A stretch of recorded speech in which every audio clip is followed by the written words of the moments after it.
গোটা দুনিয়াটাই পরীক্ষা। আল্লাহ যারে পছন্দ করে বেশি তার পরীক্ষাও। আশাদ্দুন নাসি বালাআন আল আম্বিয়া। এই পৃথিবীতে আল্লাহ সবচেয়ে বেশি বালা মুসিবত দিয়ে পরীক্ষা করেছেন নবীদের, কারণ নবীরা আল্লাহর কাছে কম প্রিয় না বেশি প্রিয়। যেহেতু প্রিয় বেশি, পরীক্ষা। এজন্য মুমিনের উপর যদি পরীক্ষা আসে, মুমিনের উপর যদি অত্যাচার আসে, মুমিনের উপর যদি ধৈর্যের পরীক্ষা আসে, জেল জরিমানা আসে, মুমিন ওইটারে ভয় পায় না। মুমিন ভয় পায় একজনকে, চিল্লায় বলেন তিনি কে? কারণ আল্লাহর ঘোষণা ওয়ালা তাহিনু ওয়ালা তাহজানু। ঘোষণাটা কার? ভয় নাই, তোদের চিন্তা নাই। আনতুমুল আ'লাউনা ইন কুনতুম মুমিনিন। তোমরাই বিজয়ী হবা যদি মুমিন হও, যদি মুমিন হও। এজন্য ধৈর্যের পরীক্ষা দিতে হবে, আল্লাহর উপর তাওয়াক্কুল করতে হবে, অত্যাচার আর জুলুম আল্লাহর নামে সহ্য করে যেতে হবে। চিল্লায় বলেন ঠিক কিনা? কারণ মুসলিমের সাথে আল্লাহ থাকে। মুসলিমের বদদুয়াকে বিশ্বনবী ভয় করতে বলেছেন, কারণ মুসলিমের বদদুয়ার মাঝে আর আল্লাহর মাঝে পর্দা থাকে। যারা দুনিয়ার বুকে জুলুম করে তাদেরকে ক্ষমতার মসনদ থেকে নামিয়ে দেয় কে? আর যারা মজলুম হয়, যাদের রক্ত দিয়ে জমিন ভেজে, তাদেরকে জমিনের ক্ষমতা দিয়ে দেয় কে? আর যারা রক্ত ঝরায়, ইতিহাস বলে তারা শেষ পর্যন্ত প্রাণ আর জান নিয়ে পালাবার জায়গাটা পায় না। চিল্লায় বলেন ঠিক কিনা? এজন্য মুমিন খুব ভালো করে জানে, রাত্রি যত গভীর হয়, সুবহে সাদিকের সময় কাছে আসতে থাকে। গর্ভবতী নারীর পেটের জ্বালা যন্ত্রণা, ব্যথার পেইন যত বাড়ে, নতুন মেহমান আগমনের সময় কাছে আসতে থাকে। তেমনি ইসলামের পক্ষের শক্তির উপর যদি অত্যাচার, অনাচার, স্টিম রোলার বেড়ে যায়, এটা প্রমাণ করে ইসলামের বিজয়ের সময় কাছে আসতে শুরু করেছে। চিল্লায় বলো ঠিক কিনা?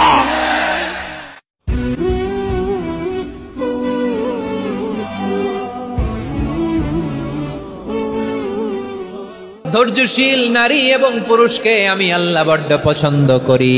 ওয়াস্তাঈনু বিস-সাবরি ওয়াস-সালাহ ওয়া ইন্নাহা লাকাবীরাতুন ইল্লা আলাল খাশিঈন। আল্লাহ বলে, যখন বিপদে পড়বা সালাত এবং সবর দিয়ে আমার কাছে সাহায্য চাইবা। বিপদ আসলেই রাহমাতাল লিল আলামিন জায়নামাজে দাঁড়ায় যেতেন। আমরা বিপদ আসলে কি করি? হায় হুতাশ, ফেসবুকে স্ট্যাটাস দেই, ঠিক কিনা? ফেসবুকে শেয়ার দেই। বিপদ আসলে বন্ধুর সাথে শেয়ার দেওয়ার আগে, নিজের স্ত্রীর সাথে শেয়ার দেওয়ার আগে, ফেসবুকে শেয়ার দেওয়ার আগে শেয়ার করবো কার সাথে? আল্লাহর সাথে। কারণ আপনার বিপদ থেকে আপনার কেউ উদ্ধার করতে পারে না, একজন সত্তা ছাড়া। চিল্লায় বলতে হবে তিনি কে? সে আল্লাহ বলেন, গোলাম বিপদের ধৈর্য ধারণ করো। আল্লাহর হাবিবকে আল্লাহ সান্ত্বনা দিচ্ছেন, ওয়াসমির আলা মা ইয়াকুলুনা ওয়াহজুরহুম হাজরান জামিলা। ও নবী, ওরা যা বলে মন খারাপ করবেন না, মন ভাঙবেন না, ধৈর্য ধারণ করুন। ওয়াহজুরহুম হাজরান জামিলা, তাদেরকে সুন্দরভাবে ইগনোর করুন। আমার নবীকে গালি দিত কবি বলে, গণক বলে, পাগল বলে, জাদুকর বলে, লেস কাটা বলে। আমার নবী নাকি লেস কাটা? নাউজুবিল্লাহ পড়বেন না। আমার নবী নাকি নির্বংশ, ওনার বংশ নাকি দুনিয়াতে টিকবে না। বলে, মুহাম্মদ তোমার কোনো ছেলে সন্তান বেঁচে নাই, তোমার বংশ নির্বংশ হবে। আল্লাহ বলে, ইন্না শানিয়াকা হুয়াল আবতার। আমার নবীকে যারা বলেছে নির্বংশ, ওরাই আসলে নির্বংশ, ওরাই পিতৃ পরিচয়হীন জারদ সন্তান। চিল্লায় বলো ঠিক কিনা?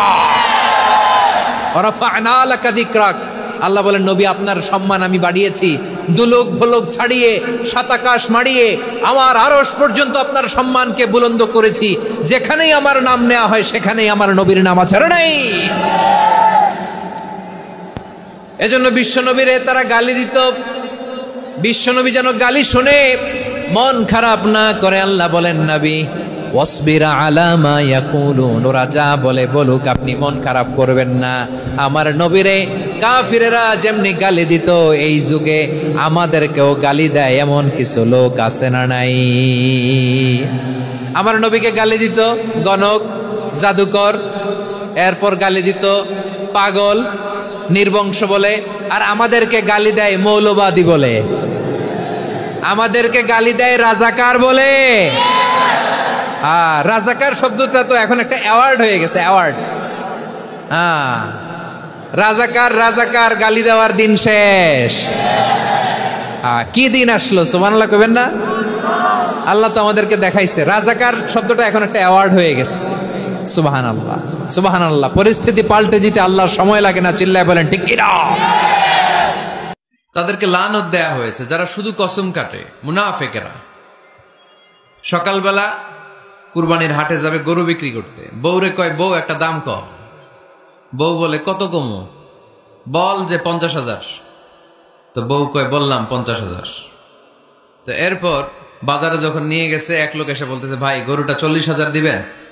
তখন সে বলে আল্লাহর কসম সকালবেলা একজন 50,000 দাম কইছে, দেই নাই। সকালে 50,000 কইছে, এরই তো দেই নাই, আপনার 40,000 কেমনে দেই? এরকম ডাকাইত আছে রাডাই। আল্লাহ রাসূল সাল্লাল্লাহু আলাইহি ওয়াসাল্লাম মদিনার খেজুরের বাগান বাজার পরিদর্শনে গেলেন। যে খেজুরের স্তূপ দেখে আল্লাহ রাসূল সাল্লাল্লাহু আলাইহি ওয়াসাল্লাম খেজুরের স্তূপে হাত ঢুকায় দিলেন। ঢুকায় দেওয়ার পরে তিনি দেখলেন পানি, ভিতরে কি?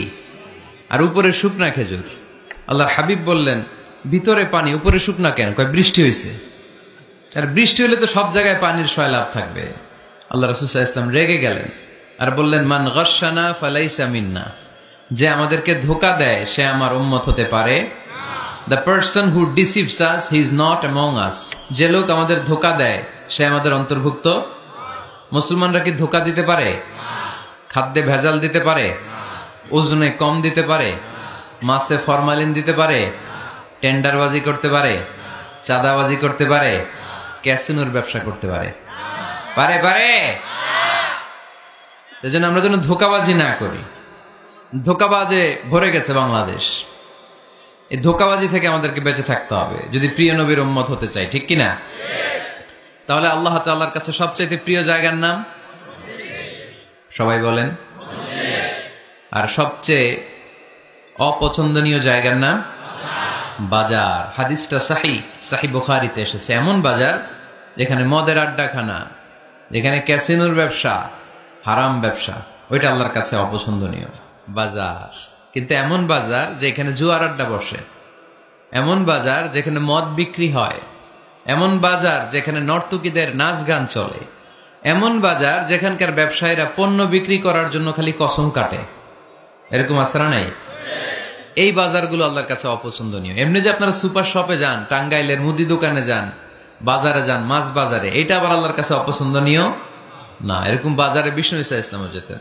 কিন্তু যেই বাজারে মিথ্যা কসম কাটে বারবার, এরকম আসারা নাই? কোন 7 শ্রেণীর ব্যক্তি, কোন অভাগা, কোন কপাল পোড়া সেই 7 শ্রেণীর ব্যক্তি যাদেরকে আল্লাহ তাআলা পছন্দ করেন না, ভালোবাসেন না। এই মর্মে তিনি কালামুল্লাহ মাজিদে ঘোষণা দিয়েছেন এবং আমরা সতর্ক হওয়ার চেষ্টা করব এই বৈশিষ্ট্য যেন কশিনকালেও কভু আমাদের মধ্যে না আসে। তাহলে কালামুল্লাহ মাজিদ আল্লাহ তাআলা যে জানিয়েছেন যে তিনি 7 শ্রেণীর ব্যক্তিকে পছন্দ করেন না, তার মধ্যে প্রথম শ্রেণী হচ্ছে সীমা লঙ্ঘনকারী। আরবিতে বলে আল মুআতাদুন। সীমা লঙ্ঘনকারী ব্যক্তিকে আল্লাহ তাআলা পছন্দ করেন না। লিমিট ক্রস করলে আল্লাহ তাআলা পছন্দ করেন না। লিমিটকে কেউ যদি ওভারস্টেপ করে, ক্রস করে, আল্লাহ তাআলা পছন্দ করেন না।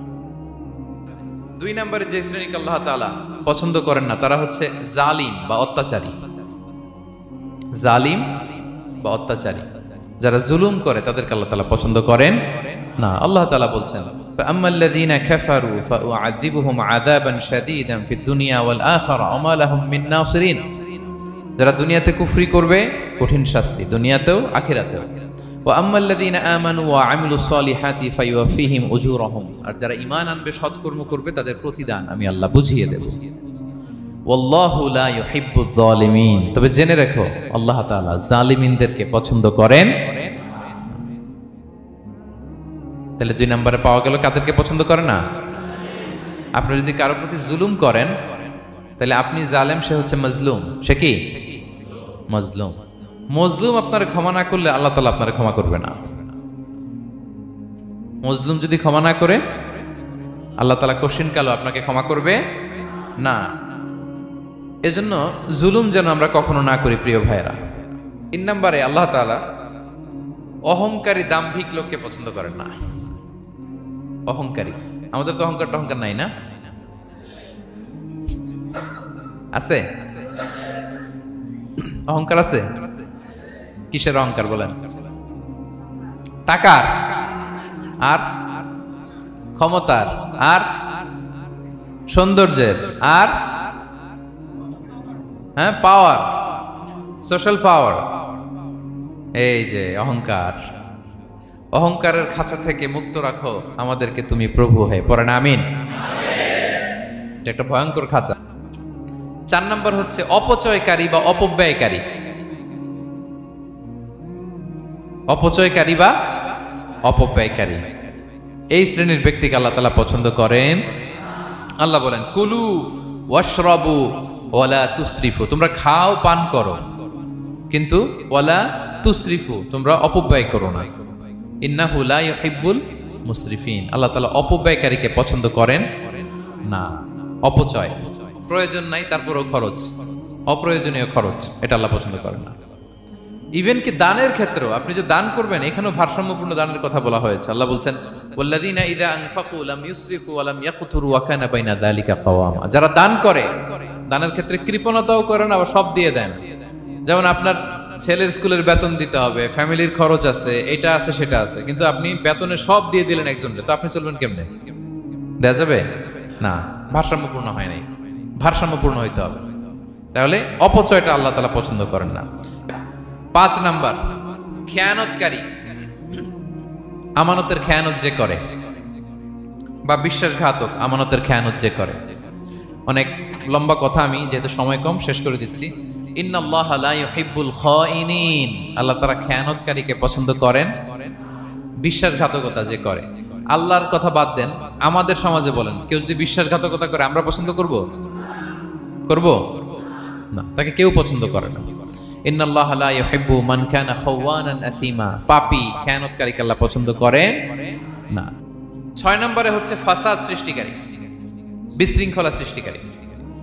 সমাজে যারা বিশৃঙ্খলা সৃষ্টি করে তাদেরকে আল্লাহ পছন্দ করেন না। আল্লাহ বলেন ইন্নাল্লাহা লা ইউহিব্বুল মুফসিদিন, আল্লাহ তাআলা ফাসাদ সৃষ্টিকারীদেরকে কখনো পছন্দ করেন না।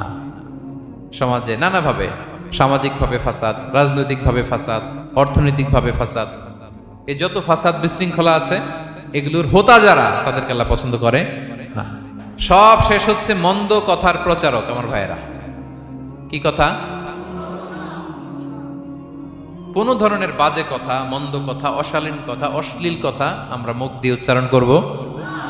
কোন ধরনের বাজে স্ট্যাটাস, মন্দ স্ট্যাটাস, অশালীন স্ট্যাটাস আমরা ফেসবুকে দিব? কারো এরকম অশালীন স্ট্যাটাস শেয়ার দিব? নেভার, কখনো দিব না। আল্লাহ পছন্দ করেন। আল্লাহ বলেন লা ইউহিব্বুল্লাহুল জাহরা বিসসুই মিনাল কাওলি ইল্লা মান যুলিম ওয়া কানা আল্লাহু সামিআন আলিমা। কোন খারাপ কথা কেউ প্রকাশ করবে, পাবলিক করবে, ওপেনলি বলে বেড়াবে, এটা আল্লাহ পছন্দ করে না। কিন্তু সে যদি মাজলুম হয় সেটা ভিন্ন কথা। কোন ধরনের অশ্লীল কথা, অশালীন কথা মুমিনের মুখ দিয়ে বেরোতে পারে। তাহলে কয় শ্রেণীর ব্যক্তিকে আল্লাহ পছন্দ করেন না? 1 নম্বরে সীমা লঙ্ঘনকারী, 2 নম্বরে জালিম, 3 নম্বরে অহংকারী, 4 নম্বর অপচয়কারী, 5 নম্বর খেয়ানতকারী, আমানতের খেয়ানত, 6 নম্বর ফাসাদ সৃষ্টিকারী, 7 নম্বর মন্দ কথা, অশ্লীল কথার যে প্রচার করে। এগুলো যারা করে এদের সাথে আমাদের কোনো সম্পর্ক, এই 7 শ্রেণীর লোককে আল্লাহ তাআলা অপছন্দ করেন। এগুলো কি আমাদের জীবনে থাকবে? এগুলো আমরা কি শুধু হল রুম থেকে বের করে দিব না পুরো জীবন থেকে? পারা যাবে? পারা যাবে?